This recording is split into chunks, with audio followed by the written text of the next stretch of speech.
अब जैसे एक नरसी नाम के सेठ थे, मेहता थे,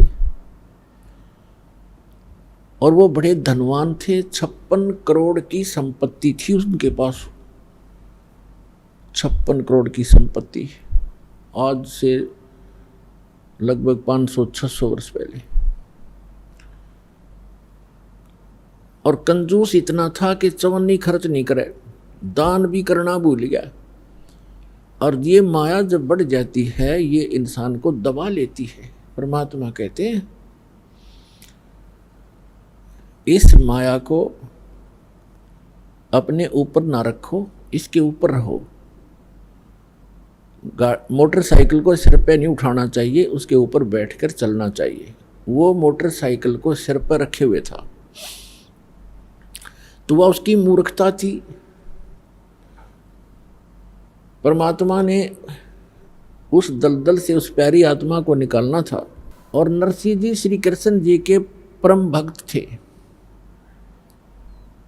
और दान करना बिल्कुल छोड़ दिया था। 56 करोड़ उसकी संपत्ति थी और साथ में उसकी हुंडी चलती थी। हुंडी माने जैसे आजकल बैंक हैं और बैंकों में ड्राफ्ट बनाए जाते हैं। यहाँ बैंक में पैसा जमा करा दो, जिसके नाम ड्राफ्ट हो वही ड्राफ्ट को कैश करेगा। उसको चाहे रास्ते में कोई छीन भी ले, उसके साइन के बिना वो कैश नहीं करेगा, वो होगा ही नहीं कैश। तो इसलिए वो पैसे साथ ना ले जा करके ड्राफ्ट ले जाते, कागज सा होता है, चेक सा, और अगले बैंक में उसको जमा कर दिया जाता है। फिर वो वेरीफाई करके उसको कैश करते हैं। ऐसे हुंडी होती थी राजा की तरफ से, सरकार की तरफ से। ऐसे धनवान व्यक्तियों को कुछ सीमा बनाई थी कि 1000, 2000, 10,000 तक की आप हुंडी एक वर्ष में बना सकते हो, ड्राफ्ट बना सकते हो। वो क्या करते थे, पैसे रख लेते थे और अगले जिस शहर में उसने जाना था, किसी यात्री ने या सेठ ने, उस शहर में भी ऐसे हुंडी अलाउड होती थी किसी को बनाना, तो उसी के नाम ही बनाई जा सकती थी। और उन दोनों के आपस में प्रमाण पत्र होते थे, उनके सारे कागजात उनके एक दूसरे के पास होते थे कि सचमुच ये रिकॉग्नाइज्ड हुंडी बनाने वाला है। तो ऐसे उनमें से भी एक था, वो दरियों में से। उसकी धर्मपत्नी कुछ धार्मिक ज़्यादा थी। उसने कहा कि सभी व्यक्ति नगर गांव के गंगा स्नान करने जा रहे हैं, गंगा घाट पे, मुझे भी चलना है, मैंने भी जाना है, कुछ पैसे दे दो। वो कहने लगा पैसे का क्या करेगी, चल मैं भी साथ चलता हूँ। उसने सोचा यह घना खर्च करेगी, मैं थोड़े में काम चला दूंगा। पैदल ले गया वहाँ से लेकर गंगा घाट तक। और जब स्नान करने लगे, वहाँ ब्राह्मण विपर आ जाते हैं और कहते हैं भाई महात्मा के स्नान करने वाले, पहले कुछ दान दे तब तुम्हारा स्नान लगेगा। अब ऐसे उसके पास भी आगे परमात्मा खुद एक विपर रूप बना के और कहा सेठ जी दान करो, कुछ दान करो तब आपका स्नान लगेगा, वैसे स्नान से क्या फायदा। तो वो कहने लगा जी दान हम ना लाए, खर्चे जोगे पैसे लाए हैं, दान हम फिर करेंगे, पैसा भूल आए हम। उसकी पत्नी कहने लगी दे दे कुछ थोड़ा बहुत ब्राह्मण को, ऐसा क्यों जुल्म कर रहा है तू। कहने लगा चुप रह, तू घड़ी ना बोल रहा है, चुप। नान लग गया। पंडित जी ने फिर कहा कि भाई नरा पानी में गोते मारने तो बात ना बना, कुछ धन का दान कर सेठ जी। उन्होंने सोचा ये ज़्यादा बेइज्जती कर रहे हैं। कहने लगा 1% दूंगा, 1%। उन्होंने बोला जी एक चलो दे दे, दो तेरी इच्छा है। कहने लगा यहाँ ना दूँ, मैं थोड़े लाया हूँ पैसे, घर आ जाना, नरसी मेरा नाम है, और वैसे ऐसे मेरा फलाना गांव है जमुनागढ़ जैसा, और वहाँ आ जाना, सब जानते हैं मुझे। बोला जी ठीक है चल, प्रॉमिस पक्का है, पक्का पक्का। बोला ठीक है। अब वो स्नान नहा धो के आगे घर पे। अब उन्होंने तो जाकर गठड़ी रखी थी घर में यात्रा से, पीछे से परमात्मा पहुंच गए विपर रूप उन्हों के न्यू। दरवाजा खटखटाया, नौकर आया, हाँ जी बोलो ब्राह्मण, बोलो महात्मा जी क्या बात है? कि भाई सेठ जी से कहिए, सेठ जी से कहना मेरा एक दान स्वीकार करके आया था वो, और कहना वो ब्राह्मण अपना दान दक्षिणा लेने आया है, कृपा दे में फिर जाना है। नौकर ने जाके कहा जी कोई ब्राह्मण आया है, आपने गंगा जी पर उनको कुछ दान करने का प्रॉमिस किया था, वो अपना दान मांग रहा है। अब सेठ जी ने सोचा ये तो भाई चिपक गया, यहां भी आप मेरा कमबख्त। उसने क्या विचार ला कि आज इस यू यहाँ 1 टका मांगना आ गया, कल नहीं यो 2 टके मांगेगा, फिर यो 100 रुपये की ऐसे ही पीछे पड़ लेगा, इसने तो रास्ता मिल गया ये। तो सेठ जी ने कहा कि कह दे उसको ब्राह्मण को कि विश्राम कर, 2 दिन बाद आना, अभी सेठ जी थके हारे आए हैं, विश्राम करेंगे। नौकर ने ऐसा ही कह दिया। तो ब्राह्मण ने कहा, ब्राह्मण रूप में परमात्मा ने कहा ठीक है भाई, परसों ले जाऊंगा मैं और यहीं विश्राम करता हूँ, इसके बाग में लेट जाता हूँ। सेठ का बाग था, उसमें खावा फल फ्रूट बिछा गए, चद्दर लेट गए भगवान। अब सेठ जी को बताया गया, सेठ जी ने पूछा गया वो? अगर नहीं जी वो तो सामने लेट गया, बाग में लेटा हुआ है। अब जब तीसरा दिन हुआ फिर जाके दरवाज़ा खटखटाया कि भाई कहना सेठ जी को मेरा दान दक्षिणा दे, फिर मैंने और भी बहुत काम है। अब सेठ जी ने कहा यूं कह दो कि सेठ तो मर गया, मृत्यु को प्राप्त हो गया। अब उसने जाके नौकर ने कह दिया कि हमारे सेठ जी की मृत्यु होगी ब्राह्मण, हम बहुत दुखी हैं, आप जाओ। तो ब्राह्मण वेशधारी परमात्मा कहते हैं भाई यूं कैसे जाऊं, मेरा यजमान मर गया, अब तो अंतिम संस्कार करवा के जाऊंगा मैं। अब उन्होंने कहा जी वो तो ऐसे ऐसे कह रहा। सेठ जी ने बोला अच्छा जंद पीछे पड़ाई, तो ऐसे करो मेरी लकड़ियां ढोना शुरू कर दो, लकड़ियां, उसको महसूस होगा कि सचमुच मर गया। और 10-20 जो नौकर थे 5-7 लग गए लकड़ियां उठा कर चलने। अब नगर का सेठ मर जा, सारा गांव इकट्ठा हो जाया कर नगर इतनी भी ना सोचे मूर्खा ने। वो 3-4 जने लकड़ ढोए, फिर कहने लगे जी क्या करे, क्या हो गया? कि वो तो यहीं खड़ा है, भी कोई बात ना, अंतिम संस्कार हो लेगा तभी जाऊँगा। कहा मेरी अर्थी उठाओ, मेरे लिए उठा लो, मुझे रख कर जैसे मुर्दे को ले चलते। वो लेकर चल पड़े। भगवान ने भी उठा लिए किक्कर की लकड़ी इतनी मोटी और कंधे पर रख ली। चल भाई अपने सेठ को लकड़ी तो दे के ही जाऊँगा। अब चिता पे रख लिया, आग लगाने की को कहा था कि मत लगाइयो, उन्हें ये तो कह दिया था कि नहीं मत लगा देना, कदे गलती कर दो। तो परमात्मा बोले भाई सेठ जी तू जीता मैं आ रहा, रकम वक्त मरे तो मत, आत्महत्या तो ना करे, टके के पीछे चल मैंने माफ़ कर दिया तेरा टका, मैं जा रहा हूँ। बोला सचमुच? कहा सचमुच। तब उठा सेठ जी उस चिता पड़ते हैं, सारी लकड़ी उठवा ली, कहते सारी उठाओ वापस, इतना भी मत छोड़ना यहाँ पर।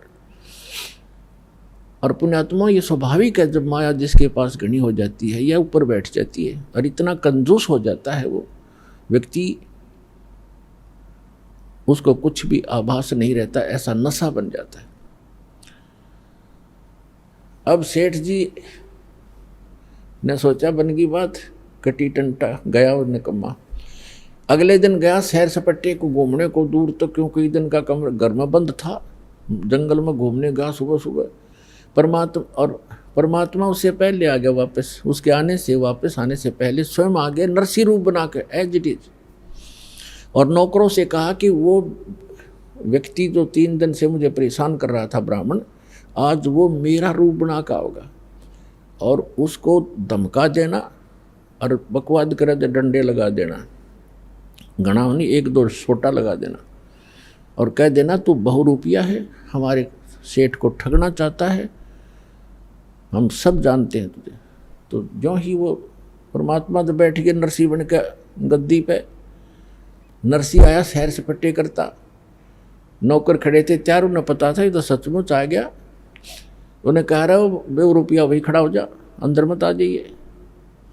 और वो उनका नाम ले ले कहता है अरे करोड़ी मिले हैं, तो स्वामी को धमकाता है कि हमने सब पता, तू जैसा स्वामी है वहीं खड़ा हो जाना, तेरे डंडे मार देंगे, आज आदेश हो गया है, तूने बहुत दुखी कर लिया हमारा सेठ तो अंदर बैठा है। अब उसके पैरों तले की धरती खिसक गई। सेठ जी का आज तक कर दिया काम इसने, अब ये एक नहीं सुने मेरी। अब उसने क्या किया, किसी वकील एडवोकेट का सहारा लिया और कोर्ट में केस कर दिया कि एक नकली नरसी बनकर मेरी संपत्ति हड़पना चाहता है। तत्कालीन उनको सम्मन हुए और नरसी बुला लिया, परमात्मा को वहीं तुरंत बुला लिया गया, सारी बही बोही कब्जे में कर ली गई। अब सामने गवाही हुई, जब जज ने पूछा कि भाई जो ओरिजिनल बतावा था अपने आप को, जो ओरिजिनल था, उससे पूछा कि इस बही में कोई ऐसा प्रमाण बोल पढ़ के सुन, वो हमें बता जो हम इसमें वेरीफाई करें कि तो सचमुच नरसी है, मालिक है। उसने बता दिया, 2-4 बातें याद थी, ऐसे ऐसे लड़की का विवाह किया था, उसमें इतना दान किया था, ऐसे लिखा है इसमें, एक समय ऐसा हुआ था। 2-4 बातें याद थी, घनी नहीं थी। फिर वो दूसरे परमात्मा से पूछा कि भी बोलो आप। परमात्मा ने सारी बही सुना दी, ए से लेकर जेड तक। अब वो ओरिजिनल नरसी तो डुप्लीकेट सिद्ध कर दिया कोर्ट ने, और परमात्मा ओरिजिनल नरसी कर दिया। अब नरसी बैठ गया माथा पकड़ कर जंगल में जाकर बनी में बाहर कि ये कौन से जन्म का दुश्मन था, मेरी सारी संपत्ति हड़प ली। फिर परमात्मा गए विपर रूप धारण करके, कहने लगे नरसी भक्त। उसने देखा कि हाँ बोल, ईब के चावे तो मेरे थे, ईब के चावे। तो कहने लगा मैं आपसे ये चाहता हूं कि आप अपना जीवन सुधार लो। सुधार दिया जीवन, तने मेरी सारी संपत्ति हड़प ली। परमात्मा बोले कि संपत्ति पहले भी मेरी थी या तेरा भूल थी, काया अपनी है नहीं, ये माया कहाँ से हो। जब तेरा शरीर अपना नहीं है मूर्ख, इन चांदी के सिक्कों को तू अपना मान रहा है, तेरी बुद्धि भ्रष्ट होगी। और चरण कमल में ध्यान रखो भाई, इन दोनों को खो, इनको भूल जा। नंगा आया जगत में, नंगा ही तू जावे, बीच में ख्वाबी ख्याल है, ये मन माया भरमावे। वो पृथ्वीपति चकवे गए, जिनके चक्कर चलंत, रावण सरीखे कौन गिने भाई, ऐसे गए अनंत। अगम निगम को खोज ले, बुद्धि विवेक विचार, उदय अस्त का राज मिले तो बिन नाम बेगार। तो परमात्मा ने कहा कि तुझे एक शर्त पर तुम्हें दे सकता हूं वापस। अब क्या शर्त है तेरी, बता। कि आप इसको दान कर दो, आपके लिए बहुत भयंकर सिद्ध हो जाएगी। आपने तो कोड इकट्ठा कर लिया, अरे संतान तेरे नहीं, एक बेटी थी उसकी शादी कर दी, भले आदमी क्या करेगा इसका। तेरी मृत्यु के बाद ये तेरे हकीकी बांटेंगे, ये चाचे ताऊआ के भाई, और तो बनेगा गधा। ऐसे धन वैसे नहीं जुड़ता, ये तेने 2 के 20 बना रखे। मैं तेरे हित में कह रहा हूं भाई। काफी देर सत्संग सुनाया, परमात्मा ने बुद्धि ठिकाना आ गई। कहने लगे परमात्मा के जब तू इसको दान करेगा तो दूंगा ना, तेरे तो गईया, और दान करेगा तो तेरे पाप कटेंगे, कुछ सहारा मिलेगा तुझे। उसके बाद समझ में आएगी कि आप जो कहोगे मैं वही करूँगा। कहने लगा जाते, फिर वो आ गया वापस। अब नरसी का रोड़ा था, वो ओरिजिनल नरसी भेज दिया, जा भाई बांट दे। उसने उसी दिन भंडारे शुरू कर दिए, गरीबों में बांट दिए, साधु संत बुला लिए, यानी 56 करोड़ संपत्ति कति लुटा के, और बैठ गया बनी में एक झोंपड़ी पाके। दोनों पति पत्नी, उसकी पत्नी तो बहुत धार्मिक थी, हर बात में साथ देती थी उसका। अब ठीक है पाप कटे, अपन क्या करना है, भक्ति कराएंगे बैठ के, हैं, रोज अटपट में रहता सारी रात, ऐसा अब लाइन जाओ था बैठा बैठा, ठीक हो गया, पाप कट गया। अब परमात्मा कैसी रजा बख्शते हैं, एक अब उसकी जो हुंडी चलती थी वो निर्धन हो गया, हुंडी कैंसिल कर दी गवर्नमेंट ने, और उस पहले उसका बहुत बोलबाला था, तो 4 भगत आगे उन्होंने द्वारका जाना था, द्वारका के दर्शन करने, द्वारका में जाना था, जगन्नाथ के मंदिर उधर द्वारका के जहाँ कबीर साहब, वो द्वारका जाना था। जैसे आजकल जाते हैं भ्रमित होकर के भगवान वहाँ रहा करते द्वारका में, द्वारका तो समुद्र में है, वैसे बाहर थोड़ा सा वैसे मंदिर बना रहे हैं अलग से, द्वारका तो ख़त्म हो ली थी, फिर भी वहाँ जाते हैं दर्शनार्थ श्रद्धालु। तो वो आए उस नगर में जहाँ नरसिंह रहता था, और उन्होंने पूछा कि भी नरसिंह जी का घर कौन सा है, महल कहाँ है, हमने हुंडी बनवानी है। तो लोगों ने मजाक कर दिया कि वो आजकल बाहर संन्यास ले रखा है उसने, और धनवान एक नंबर का है, सेठ है वो, लेकिन आजकल वो नखरे बहुत करता है, 1-2 बार नट रहेगा वो, तुमने मना करेगा हुंडी बनाने को, लेकिन तुम करड़ा सा होगे ना तब बनाएगा। वो पता करके वहाँ झोंपड़ी में पहुँच गए जहाँ दोनों पति पत्नी बैठे थे नगर के बाहर। उन साधुओं ने, भक्तों ने कहा कि सेठ जी ये 500 रुपये पकड़ चांदी के, हमारी हुंडी बना दे द्वारका के किसी सेठ के नाम, जिसको आप जानते हो वो हुंडी वाला हो। अब उसने मना किया कि महात्मा जी मैं निर्धन हो गया हूँ, मेरी हुंडी नहीं चलती, गवर्नमेंट ने कैंसिल कर दी है, और आप किसी और से बनवा लो। तो वो तीनों चारों नाराज हो गए कि तू सचमुच, गांव वाले कह रहे थे तू ऐसा ही निकम्मा व्यक्ति है। अब नरसिंह जी ने सोचा ये कोई अपशब्द कह देंगे, कोई श्राप दे देंगे, और लोगों ने मजाक बना रखा है मेरे साथ। अब मैं भगवान की तरफ चला हूँ तो मैं ढेर हो गया हैं, और जब मेरे पास धन था मैं ये सब मेरा आदर करते थे, लेकिन हमने अपने वचन पर रहना है। भगवान की ने जो कह दिया गुरुदेव ने, अब वो गुरु रूप में मानने लग गए उस विप्र को, वही उसी पर आधारित रहूँगा। तो उन्होंने सोचा कि कुछ कह देंगे अटपट मेरे तय, कोई शराब स्वरूप ना दे दे, ये भ्रमित कर रखी है, अब मेरे कहने से मानेंगे नहीं। तो उसने कागज़ मंगाया कि कागज़ लाओ, वो कागज़ ले आए गाँव से, उस पर लिख दिया, क्योंकि श्री कृष्ण पुजारी था और सांवरिया का भगत था, सांवरिया भगवान का आकर कृष्ण जी ने, उस पर लिख दिया सांवल साहा, सांवल सेठ द्वारकापुरी, मैंने आपके 500 रुपये ले लिए हैं, इन श्रद्धालुओं को आप 500 रुपये दे दीजिए, मैं हुंडी बना रहा हूँ। नरसिंह भगत, सेठ नहीं नरसिंह भगत लिख दिया। अब वो चारों के चारों पहुँच गए कागज़ लेकर के, सारी द्वारका में जो भी पता था कि हुंडी बनाने वाले सेठ हैं उनके पास गए। उन्होंने कहा कि नरसिंह की हुंडी नहीं चलती, वो निर्धन हो गया है, दिवालिया हो गया है, वो कैंसिल होगी है। उसने सोचा ये वैसे बकवास कर रहा होगा। दूसरे के पास गए, तीसरे से वैसे दिखाया, तो सब ने कहा कि ये तो निर्धन व्यक्ति हो गया है, इसका दिवाला निकल गया है, आपके साथ धोखा कर दिया उसने। तो इस बात से वो परिचित थे कि धोखा करनी आदमी नहीं हो तो मना करे था, हमने ही उनके साथ बलपूर्वक लिखवा दिया, वो तो सच कहे था, पर भी हमारा काम तो बिगड़ गया। अब या घूमा फिरा हो कितने खाना खूना खाते, या बड़ी बात बिगड़ी। पर उनको इतना विश्वास था कि हमारे पैसे सुरक्षित मिलेंगे, वो भगत 1 नंबर का है, जाकर देगा वापस। तो ऐसा सारी द्वारका में घूम फिर के वो बाहर चले गए। किसी ने, सबने यही बताया, बाहर समुद्र के किनारे बैठ गए एक साइड में वृक्ष के नीचे, और बहुत ही चिंतित थे।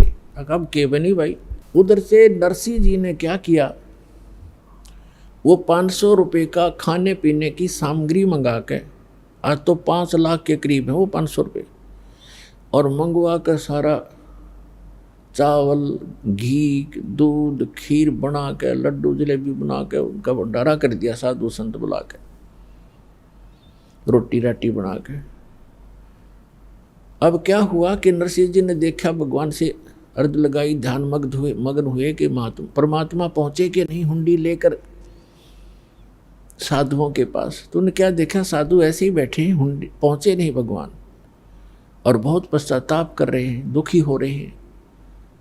तब उसने नरसिंह ने अपनी पत्नी से पूछा कि जो 500 रुपये थे साधुओं के, उसमें से जो सामान मंगाया था कुछ बचा है क्या घर पे? उसने बताया कि जो रोटी बनाने के लिए सूखा आटा अलग रखते हैं, हमारे यहाँ पलोथन कहते हैं उसको, पलोथन, और उसमें लोई को लगाकर फिर ऐसे पोते थे, ऐसे रोटी बनाते थे, वो हाथ के ना चपता आटा, इसलिए वो थोड़ा सा आटा सफेद रह गया था, तो उसको पलोथन कहते हैं। नरसिंह की पत्नी ने देखा, उसने बताया कि ये थोड़ा सा आटा बचा है जो मैंने पलोथन के लिए रखा था, रोटी पोते समय ऐसे हाथ लगाया करती थी। नरसिंह जी ने कहा कि इसका पानी का हाथ लगा के इन चारों की रोटी बना दे। उसने चारों रोटी बना के और सेक चूल्हे पे सेक चाक के रख ली। इतने में परमात्मा पहुंच गए एक साथ दूर रूप बना के और कहने लगे, भाई भगत भूख लगी है और कुछ भोजन दे। तुरंत लिया चारों रोटी ठा के, अगले महाराज भोजन खा लो। अब वहाँ भोजन भोग लगाया भगवान ने, और वहाँ सांवल शाह नाम का एक सेठ बन गए, और जैसे वो मारवाड़ी सेठ होते हैं ना, बड़ी बड़ा साफा दोहरी धोती, कान में कलम टांग रखी पेन और काख में बई, और पहुंच गया वहाँ पर उन साधुओं के पास। और परमात्मा ने कहा कि अक्षमा करना महात्माओं, कुछ आने में देरी होगी मुझे, मैं सांवल शाह हूँ, सांवरिया सेठ हूँ, और नरसिंह जी ने जो हुंडी भेजी थी, आप मुझे वो कागज़ दो। वो कागज़ दिया और कहा आ जाओ, तुम्हें ये पैसे दूंगा। चांदी के सिक्के चला करते। वहाँ उस द्वारका के मेन बाजार में चौराहे पर कहा, यहाँ चद्दर बिछा दो। जो मजाक कर रहे थे ना, वो द्वारका के सेठ उस भगत की मजाक कर रहे थे, भगत का खिल्ली उड़ा रहे थे। उनका मुंह बंद करने के लिए द्वारका के बाजार के चौराहे पर कहा कि यहाँ चद्दर बिछाओ, और अपना पूरा बैग ले रहे भर के गठड़ी वह धर ली, और वहाँ करें सुन ले भाई महात्माओं, 1 2 3 आवाज़ लगा लगा के गिने और खड़का करें। अक्सर चारों तरफ लग गए, देखने सेठ इकट्ठे हो गए। 500 रुपये गिन दिए चांदी के, कति काचे काचे नए नए, बिल्कुल जैसे आज ही बनकर आए हों। और कहा भाई नरसिंह जी को कह दिया उसका दास हाजिर रहेगा, चाहे करोड़ हुंडी दे दे, दास आगे खड़ा पाओगा। बोलो सतगुरुदेव।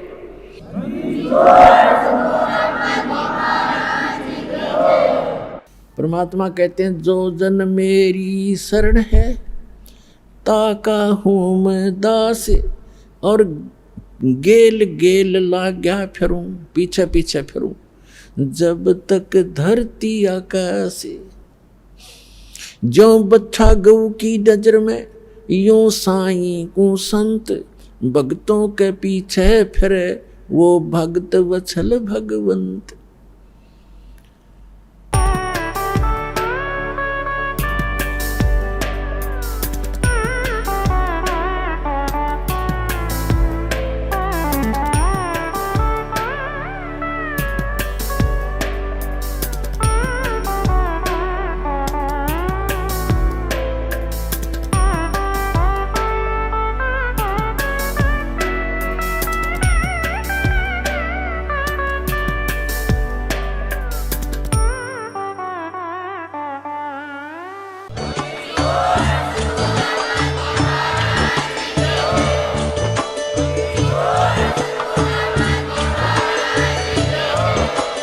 आप सुन रहे थे जगत गुरु तत्वदर्शी संत रामपाल जी महाराज जी के मंगल प्रवचन। अधिक जानकारी के लिए विजिट कीजिए हमारी वेबसाइट www.jagatgururampalji.org। संत रामपाल जी महाराज जी के शुभ आशीर्वाद से पूरे विश्व भर में 500 से भी ज्यादा नाम दीक्षा केंद्र हैं, जिन पर संत रामपाल जी महाराज जी द्वारा ऑनलाइन निशुल्क नाम दीक्षा दी जा रही है। अपने नजदीकी नाम दीक्षा केंद्र का पता करने के लिए संपर्क करें 8222880541।